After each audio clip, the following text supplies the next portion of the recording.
Now, I didn't play Kingdoms of Amalur Reckoning when it first came out back in 2012. I picked it up a while ago, long before the Re-Reckoning remake was announced. So my thoughts aren't clouded with nostalgia for the good old days, or particularly affected by the absurdity of the 38 Studios, Big Huge Games, Curt Schilling, and Governor of Rhode Island debacle. So when I tell you that Kingdoms of Amalur Reckoning is great, that's through a reasonably objective lens. Frankly, it still holds up 8 years after release well enough that, aside from having a new intellectual property owner, there being an obvious marketing push, some availability on new platforms, and some new content that may be released, I'm not even sure it needed a remake. Seriously, the gameplay, graphics, voice acting, and story are still great. It's basically single-player World of Warcraft, and it really works. Speaking of things that are great, it'd be great if you'd like and subscribe. It doesn't cost you anything, and it really helps a small channel like mine. I'm not gonna spoil the story, FYI. I played Kingdoms of Amalur on Steam using a mouse and keyboard. At this point, the original isn't for sale on Steam anymore, but I had planned to play this anyway, plus I figured some people may be interested in thoughts on the original game in evaluating whether to purchase the remake. In Kingdoms of Amalur, you play a character of your choosing who died and then was resurrected through powers and mechanisms you investigate throughout the story. By nature of your unique respawn, the fate of the kingdom, which has a visual manifestation in this world, is able to be altered. The story involves several RPG tropes, but it did a really good job with various warring factions and intrigue, such that it kept my attention, which isn't easy. In addition, there are numerous optional, fully voiced side quests throughout the kingdom. If you've played any MMORPG, these quests will seem familiar, which works well given that the gameplay is exceptionally varied. The number and types of weapons, armor, spells, potions, skills, abilities, and more allow for a variety of approaches to combat encounters. I really enjoyed the dual daggers and fey blades, which made this a fast-paced game of stab and dodge. However, when I used the swords, it was more of a strategic encounter involving shield work and waiting for the opportunity to strike the enemy. Bows were helpful to aggro select enemies from a group and then lure them into smaller encounters. Sound familiar?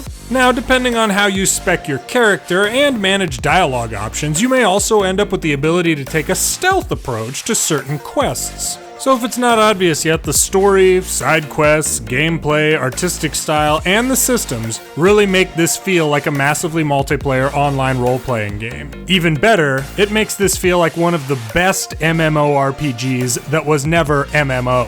Some context is important here. So Kingdoms of Amalur Reckoning was being developed to be in the same universe as an MMORPG that was being developed at the same time. The developers of Kingdoms of Amalur clearly had MMORPGs in mind when designing this thing, and it really works. I played the original World of Warcraft back when it was still a big deal if you grinded enough to get a flying mount. I did that, and while I enjoyed the game, I played the game mostly alone. I'm nothing if not a corporate sellout friendless adult, so I never really took advantage of the multiplayer aspects in any meaningful way. However, I enjoyed the gameplay, quests, art style, and generally the experience. That WoW-esque systems level depth is mirrored in Amalur. You'll have the opportunity to learn to make potions, craft gear and gems, pick locks, dispel curses on traps, and more. In terms of system and gameplay depth, keep in mind that a single rushed playthrough of this thing takes around 20 hours. And if you want to do all the side quests and really explore the world and story, you're going to be putting more than 200 hours into this game. Yeah, it's an MMORPG-esque time investment if you want it to be.